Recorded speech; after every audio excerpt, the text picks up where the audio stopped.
Methamphetamine, it's a stimulant, it's prone to extreme highs. It was a very, very pleasant experience, but in the morning I was drained.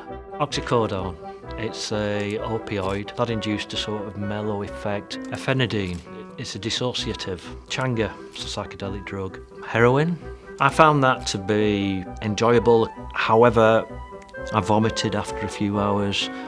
The worst experience, nutmeg, which is a spice used on food, but if you consume more of it, you enter a delirious state. Basically, you've been poisoned. It never even occurred to me that I would do anything like this. I thought maybe I will take the odd drug occasionally. If the circumstances presented themselves, perhaps take lots and lots of drugs.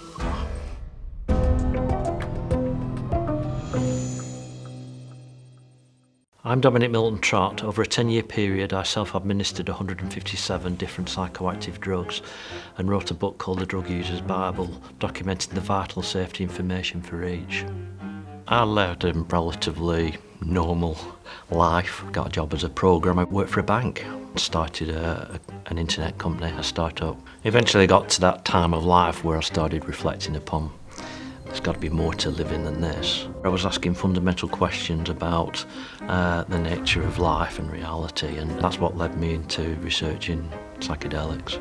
And there was references to a drug called ayahuasca, a botanical, and that produces a 4 or 5 hour visionary experience. And it was during the research for that particular adventure, obviously the forums and the social media platforms, it was hard to miss the fact that posters would occasionally just disappear off the radar.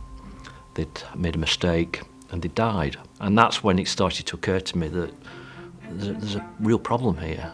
And the problem is that people are dying of ignorance. They're dying because they're making fundamental mistakes.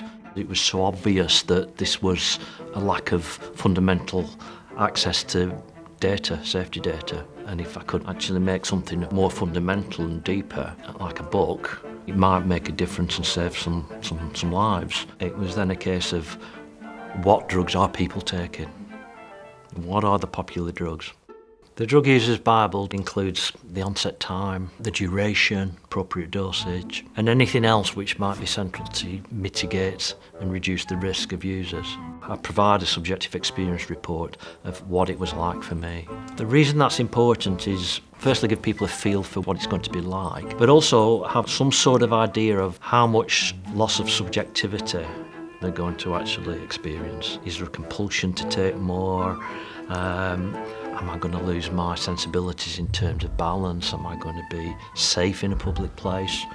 I developed a process, a procedure, the 10 commandments of safer drug use, to follow rigorously to try and reduce whatever risk there is with whatever drug you were taking. Number 1, research, research, research.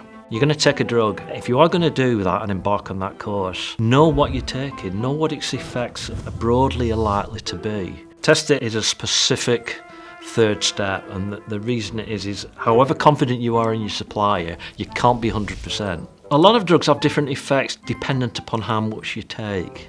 And always remember that you can take more, you can't take less. A lot of the time you're putting a strain upon your body, your heart, your organs and yourself. If you're already feeling ill or you're not quite well, don't do it. Things do go wrong, and if you do have a problem, if you become ill or there's an issue or you overdose, then the first thing that the emergency services need to know is, what have you had? So it's a wise precaution to have that somewhere prominent on your body. Ignorance kills, and it certainly does in this arena. If your son or daughter are going to take a drug, would you prefer that they went into this blind without any safety knowledge at all, or would you prefer that they were armed with risk mitigation procedures, accurate dosing information, onset values, and all the data that will help them to take it and navigate it safely? All these people are dying. I'd have had to carry that with me if I hadn't have done the book. That was the entire objective of the book, and I know to some degree it's been successful, but obviously there's huge potential for it to save a lot more lives. Thanks for watching. For more dope science content, check out our website and subscribe to Freethink for more videos every week.